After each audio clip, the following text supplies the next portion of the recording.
Hey everyone, I've been wanting to make this video for a really long time, and actually making videos like this where I discuss topics that I have second opinions on is one of the big reasons why I started this YouTube channel. Today's topic is going to be revolving around the idea that you would have no doubt encountered many times on YouTube through videos with titles like Gear Doesn't Matter, or It's All About the Story, or the mother of all clickbait, Pro Photographer with Beginner Camera versus Beginner Photographer with Pro Camera. So first I would like to discuss why I think this is such a popular opinion to begin with. The first reason, and I believe most impactful one, is the general perception of people who are not photographers, as well as maybe some less experienced photographers, that photography is all about owning a camera and pressing a button. And in general, people are mostly oblivious to the effort it takes to keep pushing yourself to take more and more photos, to keep improving creatively and technically, as well as just keep making photographs where in some cases they may be mostly unappreciated. People are also mostly oblivious to the sacrifices that photography requires you to make, such as spending hours editing instead of going out, or buying a new camera or lens instead of going on holiday. So let me give you an example from my personal experience. A while ago, before the whole lockdown business happened, I attended a Comic-Con and I agreed to photograph a group of cosplayers. And at some point when I showed one of the cosplayers a photo that I took of them, they instantly said, "Wow, you have such an amazing camera." And of course I felt a little triggered, despite the fact that that statement does carry some truth. And I think this perception that people have of photography is one that photographers are quite bitter about. At the end of the day, photographers really just want to highlight their skills and the effort that they've put into their craft and just kind of show that they matter. And I can totally relate to this. Another reason, and this is specifically for photographers with a YouTube presence, is that I think that they feel like they have a lot of people in their comment sections who feel that they could get results just as good as them if only they had that 85 1.2. And the last reason here, and let's face it, probably the most important in reality, is that titles like these are just great clickbait.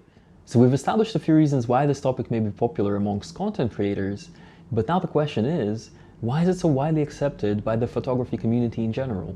And I think the power at play here is mostly the guilt that accompanies purchasing photography gear, especially when you know that that gear is not going to pay for itself.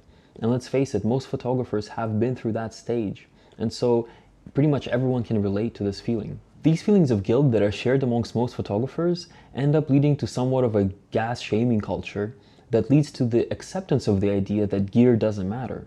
One thing I find quite funny is how the photographers who are quite serious about their support of the idea that gear doesn't matter almost always use high-end expensive gear. And when they try to demonstrate the fact that they can take great photos with lesser quality gear, they end up taking photos which just aren't as good as their normal work. And I don't believe that they would ever use those images in their portfolios. And so to me, this kind of serves to prove the opposite point. So I think the reality here regarding a statement like gear doesn't matter, along really with most blanket statements, is the fact that they're just oversimplified. As I learned from a period in my life where I had to do maths in school without a calculator, our brains are very capable but extremely susceptible to laziness. I found this tendency in myself that I believe also exists in others, where I would subconsciously do everything I can to kind of allow my brain to remain lazy. But I don't think that's a good idea. I believe that would eventually lead to regression instead of progression. And so for the most part, I'm not a fan of oversimplification where there is no necessity for it. So let me tell you how I think this statement should sound. If you believe there is a large difference between you and the photographer you look up to, you very likely just need to get better, as gear is not going to help you cover a big gap in skill. Gear won't help you get up before sunrise. Gear won't help you understand light. Gear won't help you scout a location. Gear won't help you know how to compose a scene or pose a model. Gear won't help you make a person comfortable in front of the camera.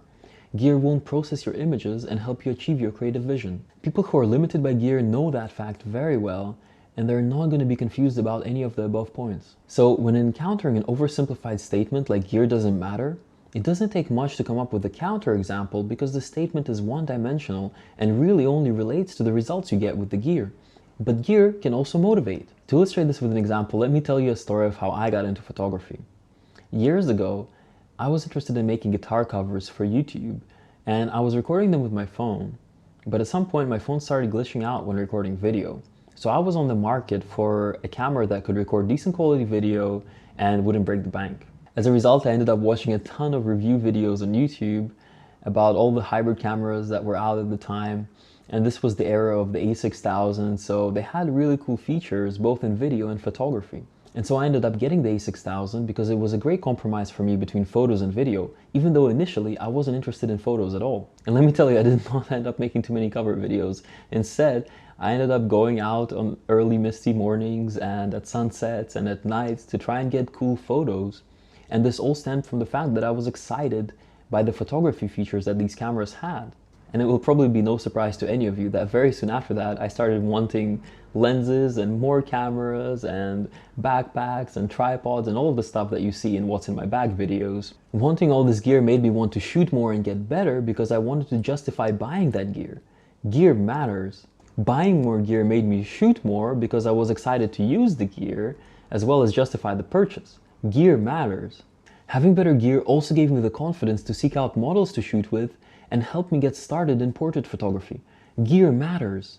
And let's not kid ourselves, having a better camera and especially a better lens will result in higher image quality. And yes, gear only gets you 5 to 10% of the way there, but it can also affect the other 90 to 95% by motivating you to shoot more. Let me give you another example, and more recent this time.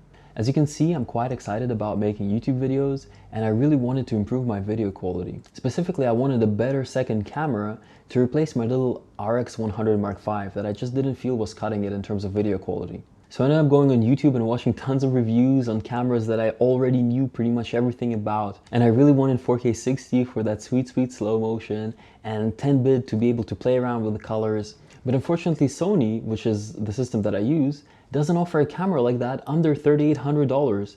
And as much as I would love to have the Sony a7S III, that guilt we spoke about earlier would not have let me survive that. And so I ended up looking at the Fuji X-T4, but I was concerned about matching its colors to my Sony's.